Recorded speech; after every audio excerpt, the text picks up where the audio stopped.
So again, let me just encourage you to keep eating or start eating, as the case may be. We won't consider that rude at all. So my name is Doug McDaniel. I'm serving as Chair of Young Business Leaders, and we just really appreciate you being here today. It really is my pleasure to introduce Walt Shinault to you today, our speaker. So Walt's a financial advisor. He is with Wells Fargo Advisors in Oxford, Mississippi. But he started his career as a financial advisor over 35 years ago right here in Jackson with Merrill Lynch. And that's actually where I got to know Walt. We were both young. We had no clients. We were concerned about possibly not making it in the career, and so through that sort of shared experience, we really became good friends, and we sat next to each other for 2 or 3 of those years.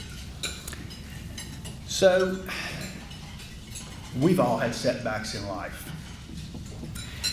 and I dare say very few of us have had to deal with the daily challenge that our speaker has to deal with. And I saw this firsthand. What is life like for a quadriplegic? Well, I would see Walt all day, every day, for years. We take for granted getting out of bed, taking a bath, feeding ourselves, driving to work, and going to bed at the end of the day, not to mention, fill in the blank, a myriad of other issues. And all of this requires dependence on someone else. But I can tell you firsthand, you don't hear Walt Shinault complain. And there are a number of people who are here who know him well. Either they were a cheerleader with him at Ole Miss or they worked with him.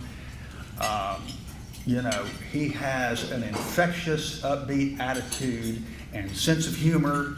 And honestly, it's just a delight to be around. And so it's really hard to imagine a business leader that we could learn more life lessons from than our speaker today. So would you please join me in welcoming Walt Shinault.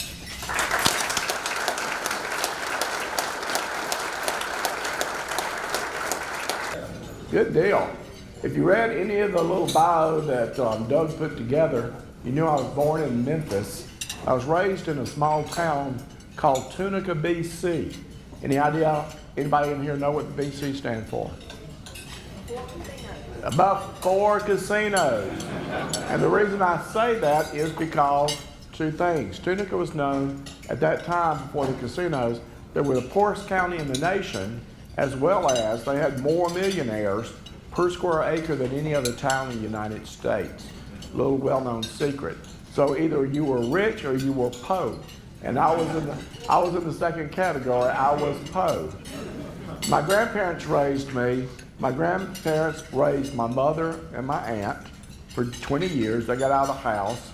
They got pregnant again, so she had another aunt that she had to raise for me for another 20 years. So 40 years of raising kids. And about that time, my mother had gotten out and decided she wanted to live a very sinful life. And she broke up a Catholic family in the 50s. She had 4 kids and decided that alcohol was a better route for her than raising her kids.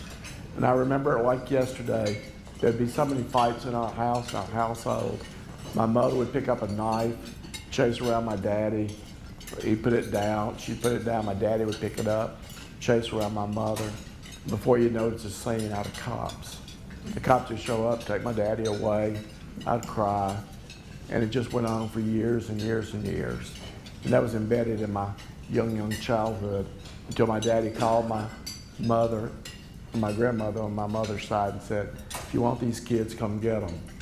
So show of hands, how many people are in here in their late 50s and early 60s? Raise your hand. All right, imagine you've raised 3 kids, and all of a sudden you get asked or told that you need to raise a 2, a 4, a 6, and an 8-year-old. That took a lot of love and took a lot of money, but we didn't have money. My grandmother had to take on a job working 16 hours a day. She worked from 6 in the morning until 10 at night. My granddad was an old-timey butcher. They just lived from paycheck to paycheck. So I learned at a very early age that if I was ever going to be anything, I was going to have to work for myself and work. So I started working at the school to help pay my tuition. I went to an academy back then, and I would do janitorial duties, emptying trash cans, doing chalkboards, just anything to raise a little money. Well, I was blessed enough to have good friends, and in the 6th grade, someone drove me to Clarksdale, Mississippi, and I went to a truth concert, and that's where I found the Lord. The Lord was tugging at my heart during that concert, and I just knew that He was going to do something great in my life. I didn't know what, but I accepted the Lord as early as in the 6th grade. As I went into the 7th grade, 7th through 12th, I ended up having different coaches. Every year I had a different coach. But the Lord blessed me with a good mind and with a good body. So I started playing sports. I played football, basketball, and track. And starting in the 7th grade, I'd work at the school from 7 to 8 in the morning. I'd go to school from 8 to 3, and I played sports from 3 to 6. With the coaches that they hired, I had a brand new coach for each year, the 7th, 8th, 9th, 10th, 11th, and 12th. Each one of them were a Christian, and each one of them basically adopted me as their adopted kid. They were all Christians, and they all had a different way to teach me the things that I needed to learn to be successful. Priorities. Of course, when you're young, your priority is to play sports. You want to be successful in sports. Well, I didn't learn that the Lord had to come first, and then your parents, and then schooling. But each one of those coaches taught me that. They taught me things like goal setting. How to, if I really wanted something, I'm going to write that goal down, and I'm going to figure out a game plan, how I'm going to execute that. And then third of all, how I'm going to execute each one of these things to achieve my goals. And I started doing that in the 7th grade. By the time I got in the 10th grade, my goals were I had high goals. I wanted to finish first in my class. I wanted to be extremely successful in sports, and I wanted to be independent. I'd have to depend on my grandparents. Did I hit all those goals? No, I finished 4th in my class. I got umpteen trophies for sports, but I didn't get a scholarship to school. But the thing that I got that was the best was that in the 10th grade, I started not only working from 7 to 8 in the mornings, but after sports, I was working from 7 o'clock till 10, sometimes 12 o'clock at night. So I was going 20-hour days for 3 years. And what that did, that allowed me to become totally independent, not having to depend on my grandparents for any money, because they didn't have it. And so that was my greatest accomplishment.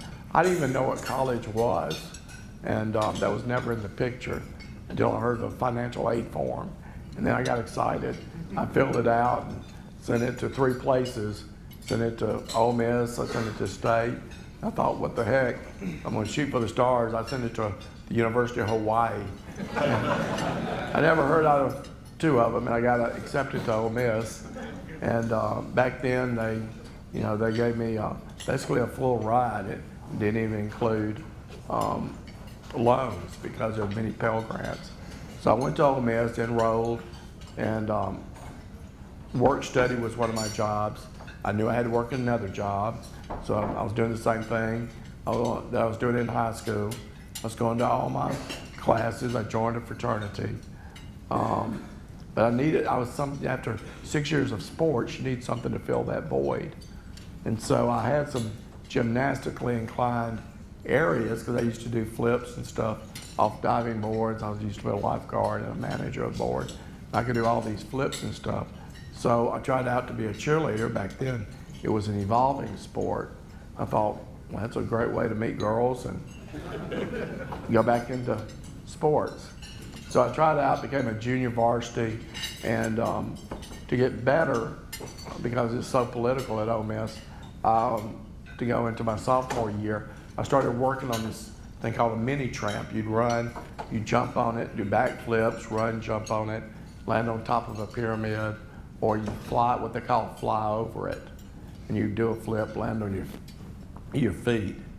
Well, I was working out at my daycare. There was an apartment complex called Lockford Square Apartments, and I took my trampoline down the hill in front of a daycare center. And I was practicing one day. I'd run, jump, turn a flip, the kids applaud. I'd run, trip, they'd laugh, they thought it was part of the show. And one time I went, hit the trampoline, and I went as high as about the ceiling. And as I was turning my flip, I heard my neck snap. And I fell to the ground lifeless. I couldn't move, but just on my back. The teacher came up and she said, "You okay?" I nodded no. Next thing I know, an ambulance came after me. They rushed me to Memphis. And I remember looking up when we got into Memphis, and I saw my family all gathered together on the platform. They're all tearful and all. And I was going in and out of consciousness. So I didn't know what was going on. They rushed me in there, and for 3 days I was going in and out of consciousness. What they did, imagine this, they screwed, if you think of Frankenstein, those two things that come out the side of his head. They screwed these screws into each side of my head, put a half halo on it. They pulled me back with weights to put me in traction. I was on this flat machine. It would be like a gurney, if you will. And every 2 hours I'd be looking up, and then they'd flip me like a barbecue skewer. And 2 hours I'd be looking down. For 3 days I didn't know what was going on because my family was afraid to tell me what was going on. The doctors wasn't about to tell me. And so one night at 2 o'clock in the morning, I saw this nurse. I asked her, I said, "Nurse, what's the deal?" She said, "Well, you've had an accident and you broke your neck and you're gonna be paralyzed for the rest of your life." Because I thought if you broke your neck, you died. And so I said, okay.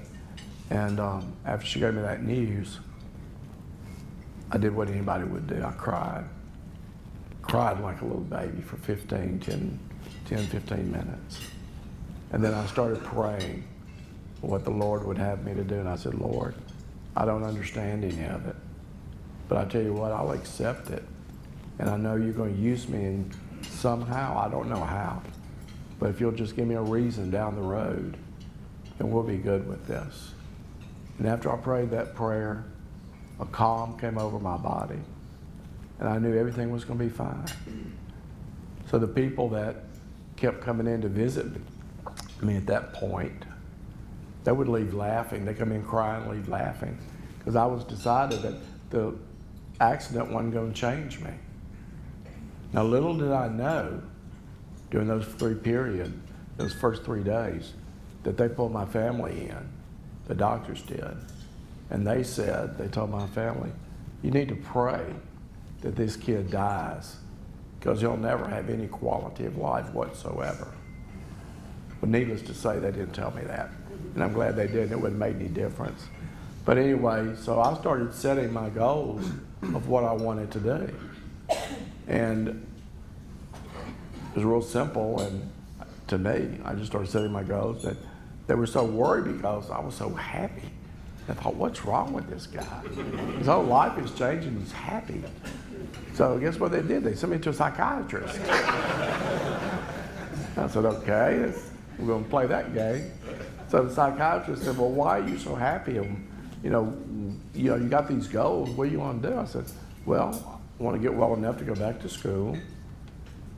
Number 2, I want to go back to school and get my education. Number 3, I want to get out and get a career. And see, the Lord had already implanted that in me from goal setting, from all these different coaches. The Lord was preparing me the whole way, and I didn't even realize it. So I told him my goals. He said, well, you can't do that. I said, well, why can't I do that? He said, because you got to go through these stages. I said, well, what stages do I have to go through? He said, well, you got to go through sadness, and you got to go through depression, and you got to go through, I thought, am I alcoholic? I gotta go through 12 steps? And he said, yeah, you're gonna go through these steps. He said, when you get to the end, you're gonna be at acceptance, and then you're gonna be okay. I said, oh, well, I'm gonna start at acceptance. He said, well, that's the problem. You're in denial. I said, no, I'm not in denial. I'm gonna start there. So we argued for 3 hours, and it didn't go anywhere. So we left, and I knew what I wanted to do, and it took me a month. I went from 175 pounds of pure muscle down to 135 pounds. I looked like a Cambodian refugee. It took me a month to do the simplest thing of just sitting up in a chair. But in my first 5 months of therapy, I started doing my goals day by day, and Lord was with me. And in the 5th month, they said, well, you're gonna get out in the middle of September. And I started thinking to myself, well, my grandparents are in the 80s. I really don't have a place to go. If I'm gonna get out in September, I might as well make it early September or late August and go back to school. Everybody thought I was crazy.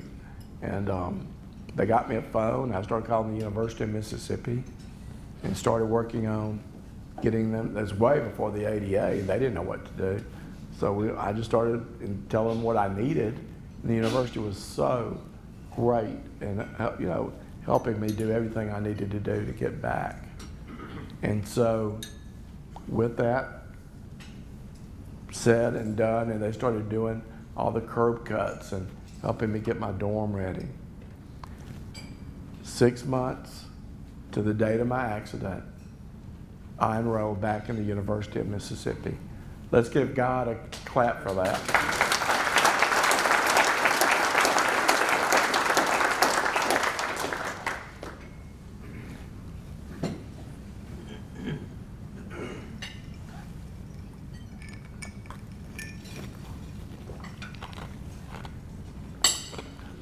With one of my first goals set, the second goal was to get back to school, and I didn't know how that was going to work. Nobody did. I started going to school. The neatest thing is that only thing that really worked on me is my right deltoid, and it allowed me to put it in this mobile arm support and do a chair, be able to move my chair around, which gave me independence. And Easter seals played a big part of that. I'm going to bring that up in a little while because they were a big part of my success. So I would go to classes, and the professor would say, well, how are you going to keep notes? And do you want to record it? And I thought, I heard it once, don't want to hear it again. So anyway, I said, I'll figure it out. So then I got a little scheme going. I thought, well, I'll just pick out the cutest girl in the room that's smart, and I asked her to borrow her notes. And so I would do that. Oh, yeah. I said, I got to have your phone number to get your notes back. So that worked out pretty good. So I would take those notes back to my desk, back to my room, and I had a podium. And I meant to bring my mouse stick, but I didn't bring it. I have a 12-inch stick. It's got a mouthpiece on one end, 12 inches, and at the end of it, it's got an eraser, and now it's got a stylus so I can use cell phones and stuff like that. But I would take that. How many people in here know what an electric typewriter is? Okay, now, got a lot of yuppies in here that don't know that. Anyway, it's a computer that you can't back up. But I would take those notes, and I would take my mouse stick, and I'd turn the page, and I'd read, and I'd remember what happened in class. And I would take that electric typewriter, letter by letter, word by word, sentence by sentence, paragraph by paragraph. I'd redo one class, and then a second class, and then a third class. Took a lot of patience, took a lot of time. I never missed a football game, never missed a party, never missed happy hour, thanks to the Vitals. And class by class, semester by semester. 4 years later, I became the first college graduate of my family. Give that up for the Lord.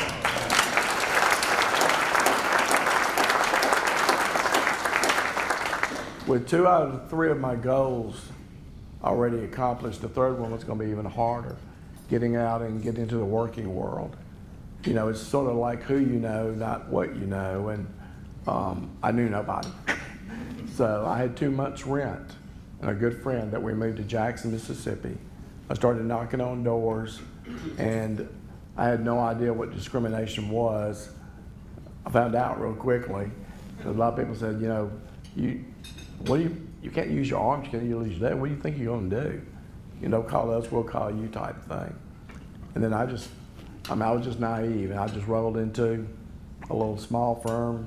Didn't know it was the second largest firm in the world, Merrill Lynch. And I talked to a guy there after I did a couple of interviews, and he said, we're going to try something. And he put me through something called a simulation. So it was a 3-hour test of someone stepping in, being a stockbroker. And it's very intense. And I don't think you did. You had a big book. It's only an inch thick. And you open it up, and it says, you are John, and you had a color ribbon. So John Blue or John Brown. And people would start calling, and they'd say, where's my broker?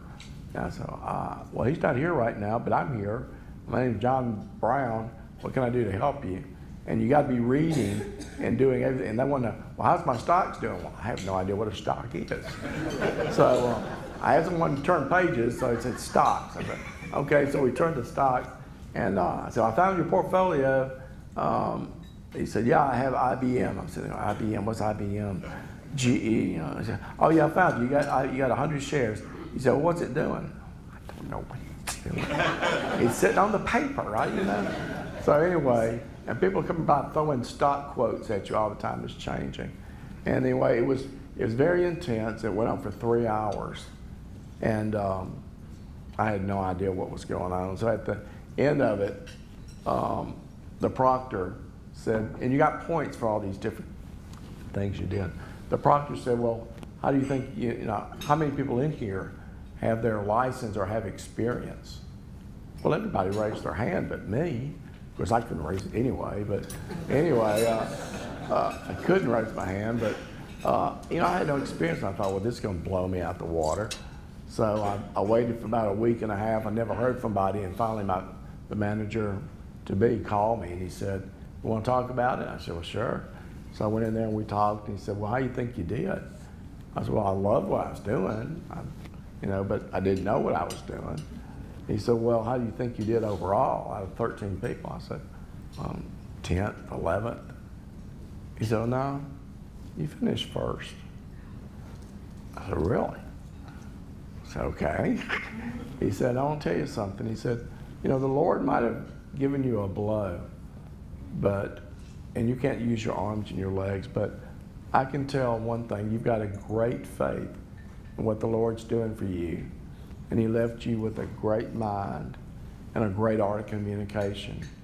And with that, I'm going to give you the opportunity to prove yourself. I'm going to hire you. And you got to keep up with the Joneses. He gave me a table, a telephone, and a phone book. And I took that and ran with it. And he said, if you can't keep up with everybody, you're going to be gone. I said, okay. Well, 10 years later, I was still there and he was gone. But I loved what I was doing, and I was successful because of the Easter Seals too. I want to go back there for just a minute because Easter Seals allowed me, they did a fundraiser to pay for a $5,000 chair that I can afford. And they said, Walt, we believe in you. We believe in what your goals is and what you can do. So I became the little local spokesperson in Oxford. And then when I moved to Jackson, they had an Easter Seals chapter here. And not only did I become their spokesperson here, I became the president of their organization. And I was blessed in 1990 to be not only nominated, but I became their national spokesperson. So I got to travel all over the United States talking about my testimony, how the Lord had led me to where I was, and about Easter Seals. Two of the highlights was, one, I got to go to California, which I wouldn't go today, but anyway, I got to be on a national telethon. 30 million people were watching this telethon, and they allowed me 10 minutes to give my testimony and to talk about Easter Seals. I wasn't even supposed to live. And here I am giving a testimony to 30 million people. Incredible. Next step that was incredible was I got to meet the President of the United States. Easter Seals had an end where we got to meet the President. It was George Bush Sr. And so we got to go in there and meet with him. And he said, Walt, come here, I want to talk to you about something. And so in the Oval Office, there's a fireplace and there's 2 chairs. And so he said, come over here. So I come over there and he starts to move the chair for me because he sees I can't move the chair, of course. And all the agents were going crazy. Mr. President, we'll move that. That's what we're here for. And he said, I think I can move a chair. And I said, oh, this is great. I got the most powerful man in the world moving furniture for me. So that's pretty cool. So anyway, so we sat down and he starts talking to me. He said, I want to talk to you and get your opinion about something. I said, okay, what is that? He said, we're going to pass this bill called the Americans with Disabilities Act. I want your opinion on that. And I had done a little research. I sort of knew that was going to happen. And so we discussed that. And then he got up and he said, let me go speak with some other people. It was at that moment that I'm looking around the Oval Office. And I'm thinking to myself, here I am, a kid from the poorest county in the nation, overcoming a bad family situation, a life-threatening situation, talking to the most powerful man in the world about a piece of legislation that was going to affect the whole United States. And God was answering my prayers. I bought a praise for that.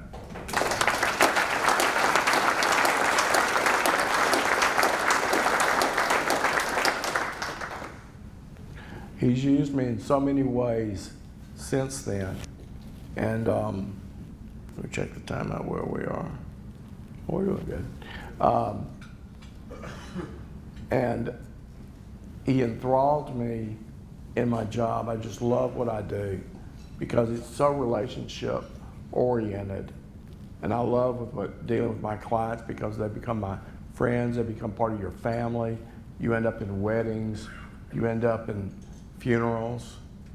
And I did my job so well at one of my firms that I was named out of 150 employees, one of the top 10 professionals that went over and beyond their duties of doing their job. And that just told me where God wanted me to be and where he wanted me to be to help other people. And that was all God, and I give him all the credit. Another thing he did is that he, a good friend of mine in this room knows what I'm talking about, is he allowed me to leave a legacy in this world. We had an unfortunate injustice happen to me while I was on the airline, and we had to end up suing them to make things right for people in the future. But by doing that, we got a law changed or named after me, Shinault versus American Airlines. And that's going to be something that will last for here till, I guess, the end of time. Lawyers have to learn it every time they go through school. And it's something that a lot of people don't get to leave anything in this life, but I get to leave a legacy. And I'm no different than anybody in here. Everybody has a story, and everybody has choices to make. I wake up every morning at 5 o'clock. I get up every morning at 5 o'clock. My decision is to be positive, put a smile on my face. I proudly go to work. I proudly pay a lot of taxes. And but y'all are the same. God has a plan for you. And you can do it anytime you want to. The only thing you got to make sure is your priorities are straight. Your goal setting is straight. And it's a shame that we don't all live up to our potential, but we should. God is working through my story to do something very big real soon. So in your prayer time, I want you to pray for Project Walt or Walt's project. God knows what it is. And one of the people that is helping me is one of my coaches. He won 3 Super Bowl rings. He was a strength coach. And he gave me a definition the other day. And it is a new definition of hell. The definition goes something like this. On the last day that you're on this earth, and you can't do anything to better yourself, and you meet the person that you could have been, and you should have been, and you want to be that person, you can't. You're going to be such a disappointment to yourself and to the Lord. But that was his definition. He also went a little bit further and said that he felt like that I became that person that I should have been. With that, Doug said I could talk for an hour and a half, so I'm not. We're going to close with a little thing that I want everybody to do. Right now, I want everybody to close their eyes. I want everybody to get in a position where you can put your hands beside your body. Everybody do the same thing. Close your eyes. Everybody close your eyes. Put your hands down beside your body. And I want you to think about that night when I'm in traction, those screws being inside your head, that halo pulling your neck back as hard as you can. And the pain, because I had one of those screws come loose and they had to screw it back in without Novocaine. The pain that I was feeling. And the pain that I was feeling because my whole life had changed. So I'm laying there all by myself, nobody but me and the Lord. And I said, Lord, I can take this. I want you to put something positive in my life that I can hang my hat on. I know you're going to be there for me. And he brought a song to my heart. It was from a play that I learned in the 7th grade. Everybody keep your eyes closed and just listen to the words to this song. And it says, Lord, let me begin again. Let me build my life. Let me live to know I fulfilled my life.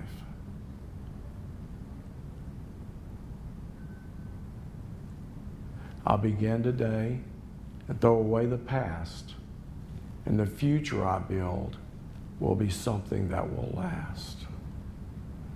I will start anew, I'll make amends, and I'll make quite certain that our story ends on a note of hope and a strong amen. And I'll thank you, Lord, again, again, and again for allowing me to begin again. Open your eyes. Thank you very much.